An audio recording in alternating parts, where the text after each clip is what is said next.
Salutations from space and aloha from Earth, friends. This is Gemini Brett. Today is June 5th, 2021. We are 5 days before a significant annular or ring of fire solar eclipse in the sign of Gemini with Mercury right on the scene. Earth, Moon, Mercury, Sun all aligned. And the sign of truth in the story. I've been exploring in my so-called free time many eclipse stories in preparation for an eclipse workshop that I'll give for ESAR in August. So trying to get a bunch of examples together. And I wanted to share one with you today. I'm actually considering perhaps starting um, kind of a long journey in sharing the astrology of this amazing artist, Mac Miller. I found out about Mac really recently, actually, sadly after his death, when Mac died at a very young age, having created much beautiful music and a great connection to many fans. And there's a lot more to say about that. But I found his record, Circles, which was actually released after his death, quite recently during my own creation of a class that I recently led. And this music soundtracked it. And really, and I know I'm not the first to say this, helped me connect even more deeply with my own experience in my life of addiction, of depression, and much more. So I have so much to say about that. But I wanted to share this as an example as we're coming into eclipse season of the power of eclipses, of the voice of eclipses, the power of eclipse path. So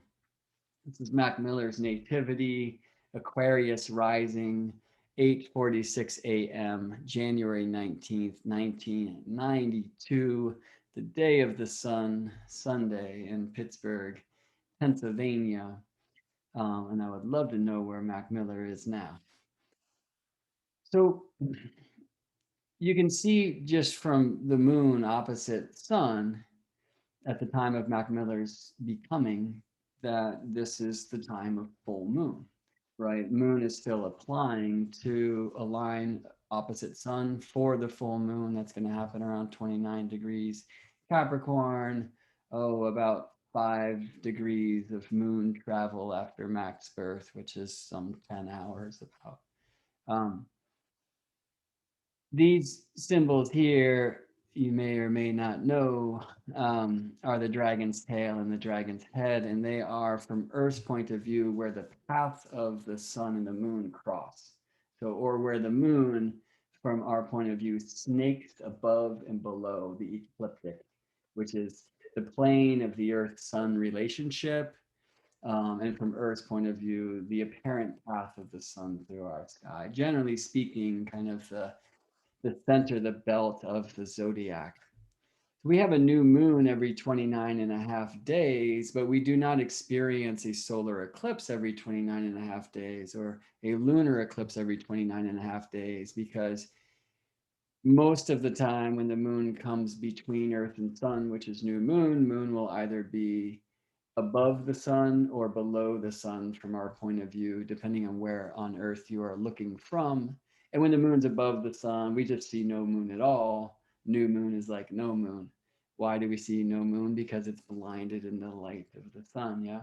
So at the times, and only at the times when the moon and the sun meet near these lunar nodes, the crossing points of the solar and lunar paths from Earth's point of view, do we experience that shadow play. The way it works is there are two eclipse seasons every year, and you can see this on an astrology chart when the sun is close to either of the nodes, because when the sun is either at the north lunar node here or at the south lunar node here, that means the new moon will be close to those crossing points, and therefore we will literally have an alignment of like the heart of Earth, the heart of the moon, the heart of the sun, solar eclipse, or sun, Earth, and moon moving through Earth's shadow, lunar eclipse. And we have that twice a year. And typically it's either a lunar eclipse followed by a solar eclipse, or a solar eclipse followed by a lunar eclipse, or sometimes solar, lunar, solar, right? Eclipse astrology is an amazing thing. It's definitely the most powerful celestial event, not the most rare. And sometimes, the comet that comes by and is visible because of its rarity and just, the feeling of omen as the comet traveling through the sky. I mean, I feel like sometimes that can be maybe more intriguing, but if you've ever seen a total solar eclipse in the sky with your eyes, as I have, I mean, it's just the most amazing, mysterious, coolest thing you could ever see. All right.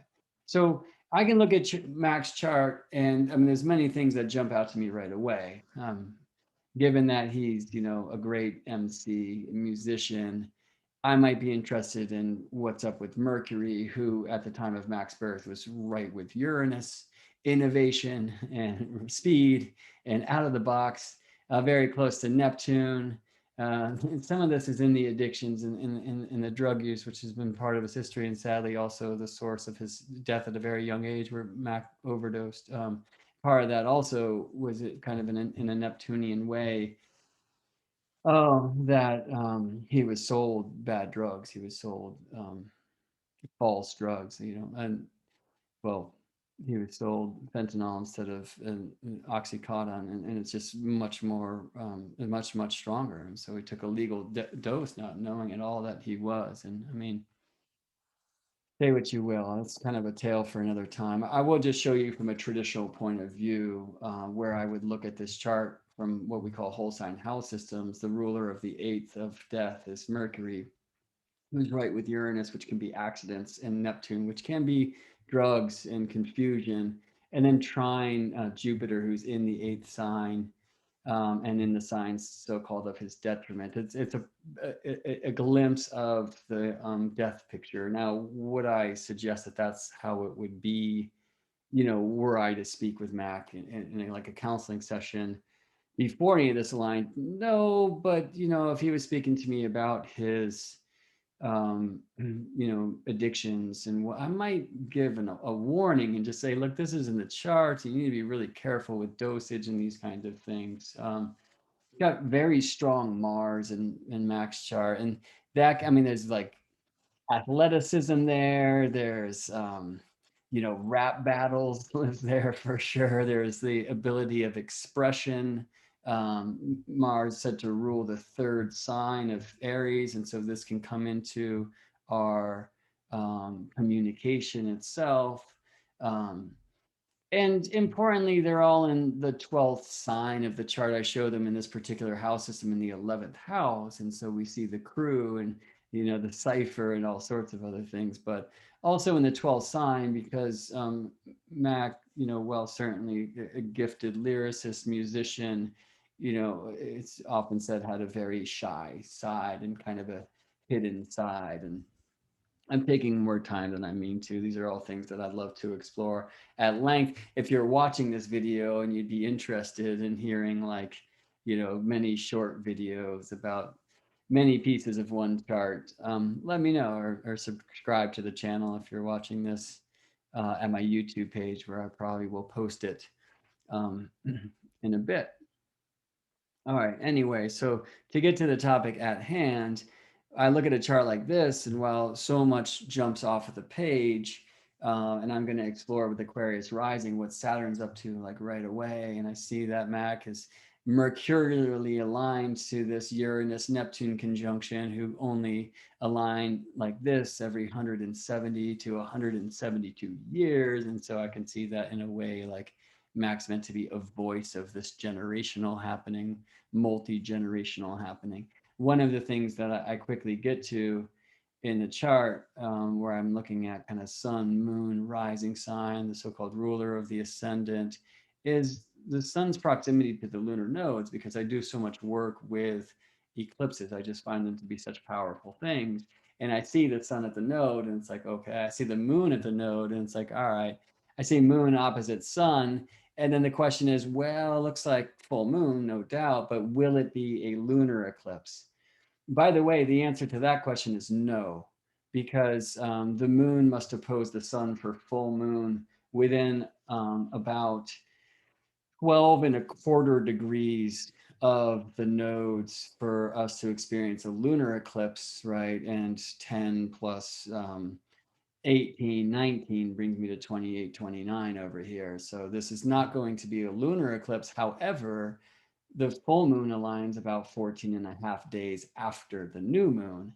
So if I rewind to the new moon before Mac's birth, where I would just subtract about 15 degrees from the sun here at 29 Capricorn, 29 minus 15 is like 14 Capricorn. So I can see without even pushing any of my magic software buttons or flipping through the planetary tables that there was a solar eclipse very close to Uranus before Mac's birth. And that while Mercury wouldn't have been there at the time, that Mac's Mercury is aligned to that eclipse degree. So first of all, let's confirm this is true. Here is that lunar eclipse, or sorry, solar eclipse, right? New moon, solar eclipse. That means Earth, moon, sun. So moon occulting the solar disk. Right here at 14 degrees Capricorn, only 4 arc minutes away from Uranus, right? And it's just before this Uranus-Neptune conjunction. They had 3 conjunctions in 1993. February 2nd of that year, sometime in August of 1993, and then October 24th, 1993 was the last of the 3 Uranus Neptune conjunctions. But this would certainly be the eclipse which was closest to those 2 planets in this time if they're coming together. So there's something where this eclipse is speaking for this like multi-generational event of slow moving outer planets, Uranus, who takes 84 years to get around the zodiac, and Neptune about twice that, about 156 years around. And again, they align with one another only about every 170 to 172 years. The time before this, I think, was in 1815. Anyway, it's, a rare thing, and it's a generational thing. And I see this eclipse very much kind of stimulating what it's meant to be. One of the things, by the way, like in 93 was personal computing, the, internet age kind of coming on. And Mac Miller actually really made it initially. He would have anyway, because he's just immensely talented. Not to say that there's not immensely talented musicians and artists out there that we will never hear of, but Mac was propelled to the world stage thanks to the internet. He kind of became YouTube famous, and a lot of that was because he had crew. Like he had a friend who was a really good videographer, so they were able to create like professional feeling videos on the cheap and get them out online, and go on and on and on. And I'm also not necessarily the one to do so because I'm pretty new to the Mac Miller fan club. And while I've watched a ton of content and listened to a lot of music, I haven't been here since the beginning. So it'd be interesting to talk to some folks who have been about that. Anyway, what I can talk about is astrology. This is where I have rap guilt. So one thing that I do with eclipses always is I'm going to just kind of look at the eclipse in and of itself. I'll typically do that in what we call a zero Aries chart wheel, which for me is a way to just kind of look at this eclipse from like a houseless perspective, more of a global perspective. I'm interested, of course, in its conjunction with Uranus. I mean, so powerfully. Also, the conjunction with Neptune, and therefore with Uranus and Neptune. There's a really strong trine with Jupiter here in the sign of Virgo, which is said to be a place where Jupiter is in detriment. And like that's a long story. I'm also interested in Mercury and Jupiter, who have what's called mutual reception here, and Mercury conjoined Mars, and much more to say about all of this. I'm not going to take the time to right now, but just for the astrologers out there, like this is how I start with eclipse analysis for anyone. I want to look at the eclipse itself and think of that as a global phenomenon. Then I'll tie that eclipse to the natal location. And so Mac born in Pittsburgh, Pennsylvania. This is what this eclipse did in Pittsburgh, where it's in the sixth house of health, illness, sacred. It's in the seventh sign of relating relationship in Pittsburgh, and much more to say about that too. And I'm interested in seeing this Jupiter, Mercury, what we call mutual reception, kind of tying the themes of the third of communication, the sixth of the daily together. Um, so I'm going to leave that there for now. I could really spend a couple hours here. We're bringing Mac in. This is like the third step is then we take that prenatal eclipse. We look at it globally. We look at it in the location where the native will be born. And then we look at it in respect to the native's chart. And there's much to say here. Like when Mac was born here on the inside, is after the eclipse time, Venus had moved from 5 degrees of tropical Sagittarius all the way to 23 Sag. Well, Mercury had moved from 23 Sag to 13 Capricorn to come into alignment with not only Uranus and Neptune, but where the eclipse was. Right? Venus moved from this position to where Mercury was at the eclipse. So we're seeing a lot of ties of the individual Mac Miller to this eclipse chart, which is like a chart for, it would be the prenatal eclipse for like 6 months worth of being. So when I look at these things, you know, I'm getting kind of out of like the personal and into more of like the, you know, the neighborhood or the tribal or the cultural even the global. I mean, this is the prenatal eclipse chart for 6 months worth of beings. And then I'm interested in how does this particular individual, one of those born during this 6 months, like how is he tied into it?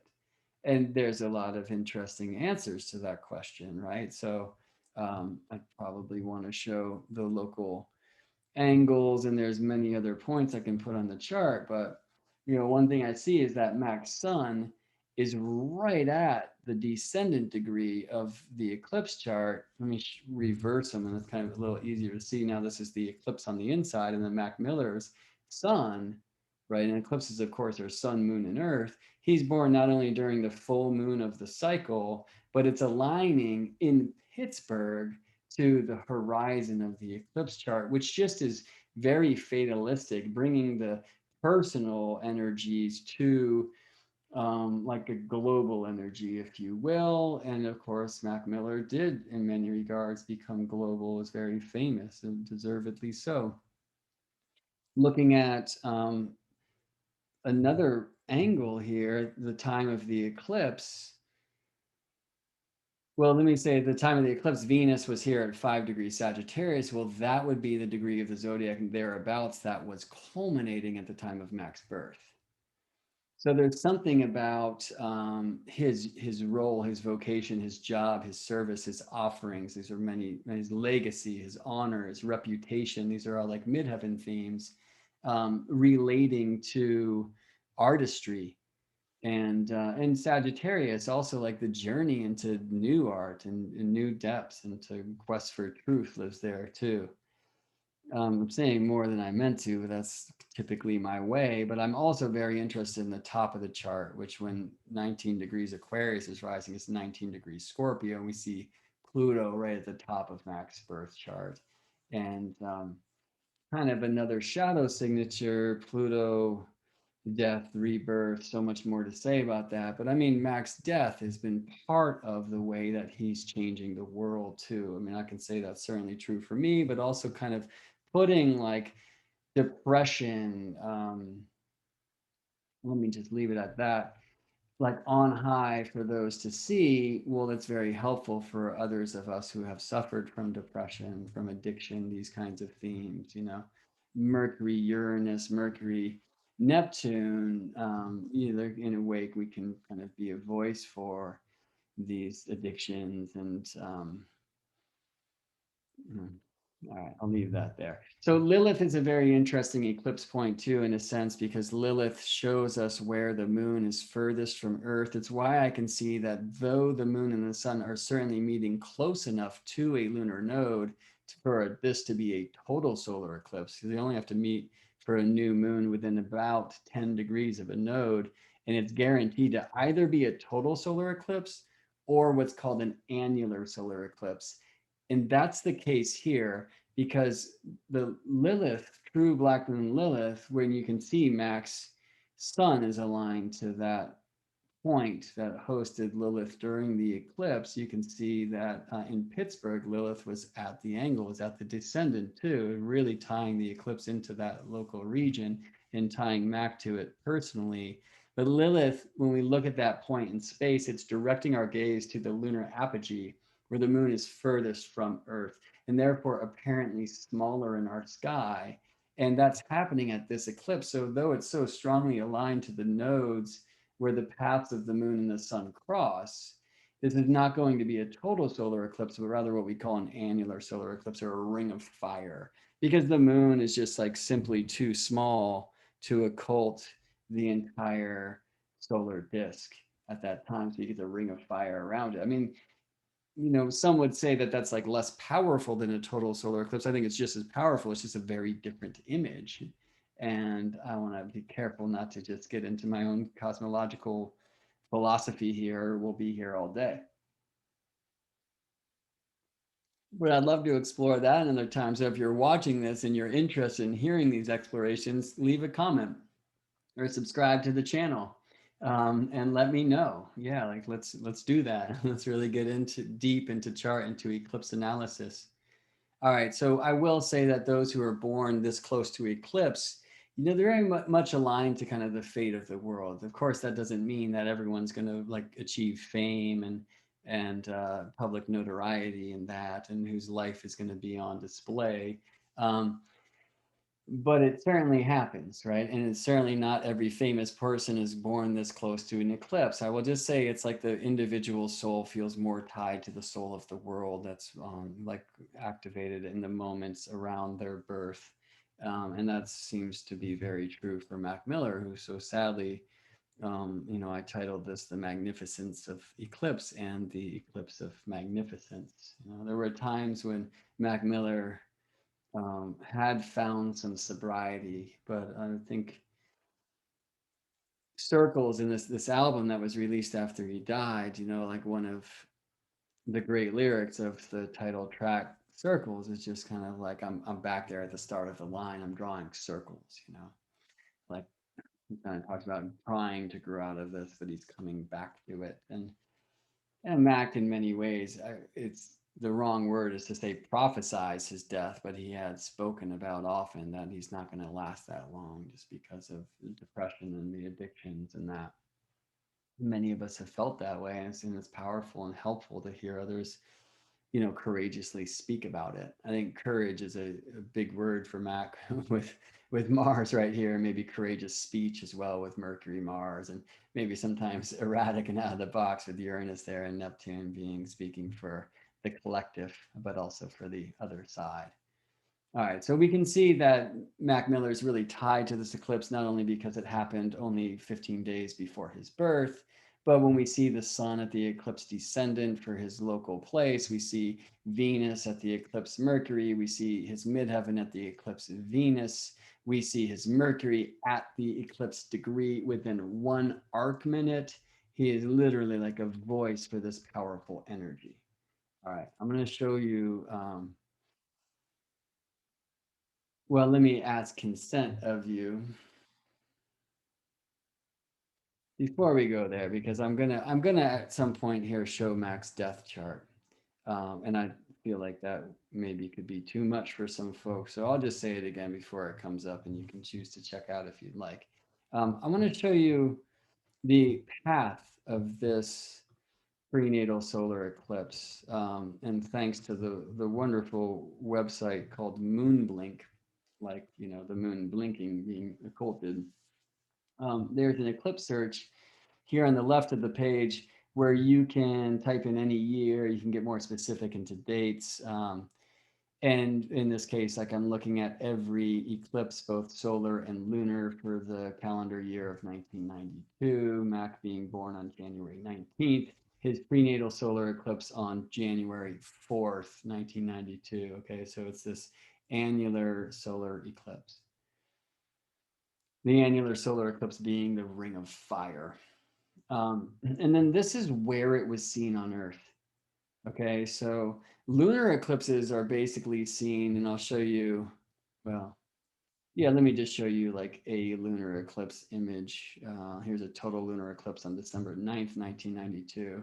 The way these are displayed at moon blink and often are is basically anywhere that's kind of in the light could see the lunar eclipse, which feels actually reversed because a lunar eclipse, of course, is a full moon, which you see at night, right? So if it's daytime, that means the moon is below the horizon. When it's full moon, the sun's above the horizon and no shadow play for you. So I feel like these are kind of drawn backwards. But regardless, if clouds allow, anywhere on Earth that can see the moon at the time of the lunar eclipse is going to be able to actually see the moon traveling through Earth's shadow. And in the case of a total lunar eclipse like this, the moon turns blood red, or at least very orange.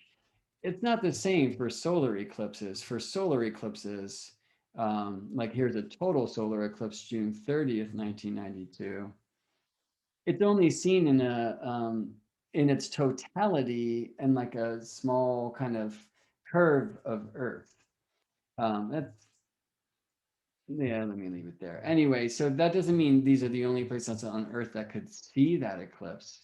This is an image that comes from NASA that will show us for this eclipse in June of 1992.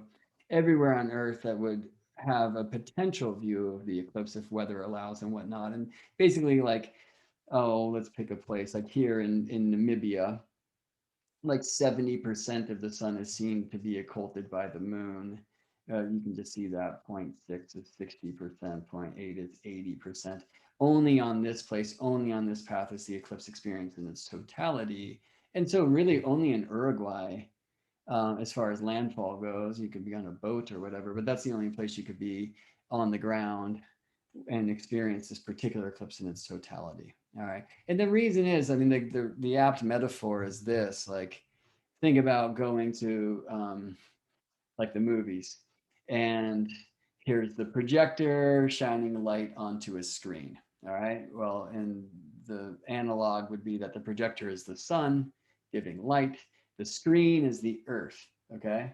Now back to the movie theater. So you're sitting in the projection booth and you just move a little something in front of the projector. Okay. So unless you put your hand like right in front of the whole projector and cover the whole light, like there's still going to be light on the screen. You're just, you know, you can do like a shadow puppet or just take a little thing and pass it in front. And then that's just going to cast a shadow on a little bit of the screen. That's like a solar eclipse because the moon is tiny compared to the sun. Now they appear to be the same size in our sky because the sun's like 400 times bigger by diameter, but 400 times further away, which is just an amazing, you can call it coincidence if you must. I think there's something more to this. Anyway, but the moon, obviously close to Earth, far from the sun, it's just like passing a little thing in front of the giant projector onto a much bigger screen. And so you just get this like arc or line of shadow across the screen, which is Earth's surface. Yeah. If you're somewhere else on the screen, not necessarily being shadowed, you can still see the thing getting in front of like part of the projector that's experienced like partial eclipse during a total eclipse from different places on Earth. But there's other places on the screen where you don't even know shit that is going down, right? Like so astrologers, astronomers, like we can track that this is happening. And just because you don't see an eclipse doesn't mean that it's not energetically um, offering opportunities for growth and finding light in the shadow. And there's much more to say about that. But still, well, it's bad grammar. I like to say just because you don't see it doesn't mean you don't be it. But there is something about the power of the eclipse path. So let me show you that with Mac's prenatal solar eclipse, which is this annular solar eclipse of 1992. The last album that Mac recorded and completed and was just about to tour before his death was called Swimming. You can see this eclipse is entirely in the ocean. he recorded parts for that album in many places, one of them being Honolulu, which would be one of the places where this eclipse would be, I think, in a sense, most experienced, but also not, because here in Hawaii, you're having about 70% of the sun occulted by the moon. The only place on land that would experience this eclipse, I believe, we know there's some islands around here actually. There's it Mauritania or something like that. I think it's right at the date line. And so yeah, look, there's some islands that I would love to see someday, but know nothing about, that are actually on the path of this annular eclipse. But as far as the continental United States is considered, certainly this eclipse was not visible in Pittsburgh. It was only visible in a very tiny slice of California, and it's actually right where Mac was when he died. He was pronounced dead in his house in Studio City, Los Angeles, which is right at the edge here. It's a little bit west of Glendale. Let me zoom in a bit more. It's right around like the Griffith Observatory, if you know LA. So let's see. Yeah, it looks like Universal Studios. Like we're kind of in this zone of Studio City on the map right here. So it's a pretty amazing thing to consider the truth that this amazing artist whose life was, we could say, eclipsed just far too young, was born in eclipse season, was born in the last hours of the waxing half of a lunation that began with this annular solar eclipse as its new moon in the sign of Capricorn. And though he was born here in Pittsburgh, Pennsylvania, he eventually moved to Los Angeles, where he died, right on the only place in the continental United States, the country of his birth, which was actually shadowed by his prenatal solar eclipse, right? So if you want to call that all coincidence, that's fine, but you're getting pretty deep into statistical improbability at that point. All right. Um, all right. So now I'm going to bring in Mac's death chart. So warning. All right. If you don't want to go there, and I'll just show you when we look at that chart. Now, 11:51 a.m. was pronounced dead, found having overdosed in his house in LA. So his death would have been sometime before this. Yeah, I don't want to share anything from my own history in regards to addictions and whatnot, but I would guess anywhere between like 5 a.m. and I don't know, 8. I think that Mac's assistant came to the house and found him there dead and called the police and all that. And this is when, they announced his death. So it's interesting to even look at that time, though it wouldn't be the death moment in and of itself, right? Because we see a Scorpio Jupiter rising in LA, Mercury about to culminate. There's much more to say. Like this was definitely part of the celestial wave that he rode out of this place, which was Sun opposite Neptune. And so that can be a time where just we, in a sense, like lose reality and open more into the collective dream. I mean, it can be kind of a very psychedelic experience, even without psychedelics or whatever, but it can very much be like losing control and many more things to say about that. I mean, it is just tragic and terrible that this was this, in a way like an accidental death, but it also felt like at this point he was in a state of pain. And I wouldn't say wanted to go, like the interviews I've heard from him from around this time, it sounded like he was also very excited about the new record and touring and getting ready to do all that, that this wasn't in any way like a suicide. but it was also clear that he was in a pretty deep state of pain and had been running that maybe for much of his life, but certainly in the years preceding. And in this year, maybe especially after a big breakup and a DUI and much more. If you know about Mac's life, you'll know about those things. I want to leave that here for now. I will show you that here with the moon so close to the sun, we see it's almost new moon.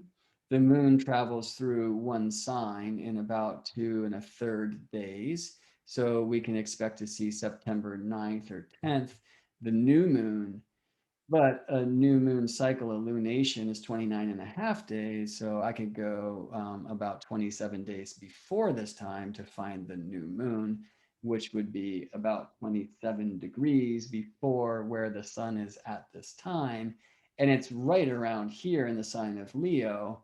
And it's right near the node. And this means eclipse. Okay. So not only was Mac Miller born shortly after a solar eclipse and born, I should say, in a eclipse cycle, in a lunation that began with a solar eclipse. Here as well, his death happened in a lunation um, that began with a solar eclipse here in the sign of Leo. And at the time of Mac's death, we find that the moon had come all the way around to align for full moon, and then back to where the seed of this cycle had begun, which is a very powerful time that's sadly not spoken enough about. I find by astrology today and astrologers, um, and yeah, kind of I think like not shocking that this was an exit point, especially when I look at this in respect to Mac's nativity, his natal chart. Let me bring Mac's birth chart in again. Where'd you go, Mac? Oh, hold on a second. I'm going to have to pause this so I don't reveal a bunch of client names. By the way, if you're new to my work, this is what I do for work, and you can find me at geminibrett.com. And you can find a work with me tab there, along with an offerings page and all sorts of other things, courses page and more. All right, so let me bring Mac's chart here into the middle, and then just show you that here's the time of his death, and you'll find that the moon is very close to the descendant. Well, this is pronounced dead, and moon travels quickly, so some hours before this time, the moon would be in a bit of an earlier degree. Okay, but one thing we can see is Mars at the sun. Oh, I mean, there's just so much more to show, and I've got to go, so I don't want to get into it all, but we saw as well that the eclipse that preceded Mac's death, this solar eclipse in the sign of Leo, was very closely aligned to his descendant, a place that we associate with relationship. And, well, not trying to point fingers, there's no doubt that a recent significant breakup in Mac Miller's life led to the depression that led to maybe this night of too much. And that, in a sense, is symbolized here, especially with Leo at the descendant, which is said to be ruled by the sun.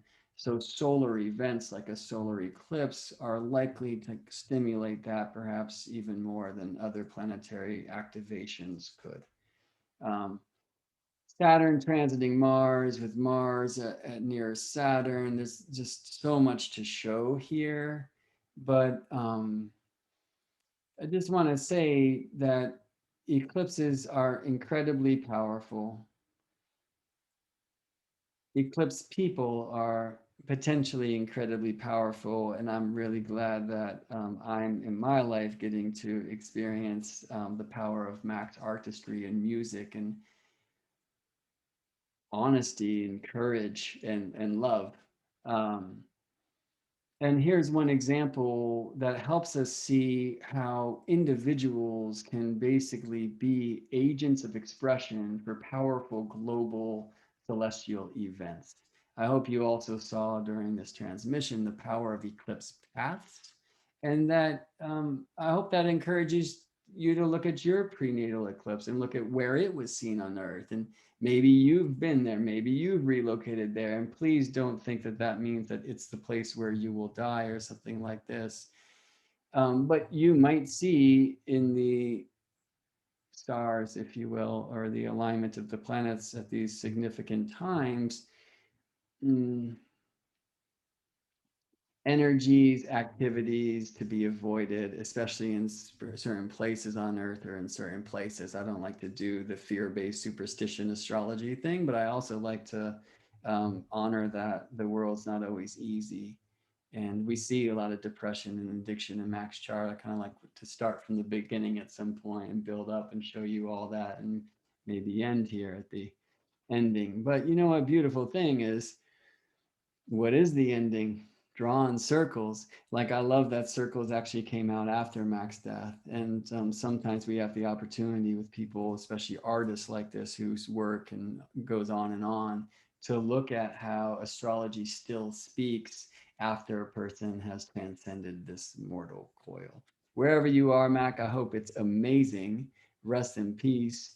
Thank you so much for what your music is doing for me. Thanks everyone here for tuning in and sharing some time and space with me. I hope this has been enlightening and bringing some light from the shadow, as an eclipse is wont to do. If you're watching this on YouTube, please hit the like button and subscribe to the channel, and let me know in the comments if you'd like to see some more movies like this, or if you're interested in Mac Miller and you'd like a kind of more in-depth astrological interview of his power, the powerful chart of a powerful person. There is an eclipse coming up if you're watching this live, and may it be a wonderful experience for you and opportunities for more and more growth. Isn't that what we're here to do? All right, friends, I'll see you in space.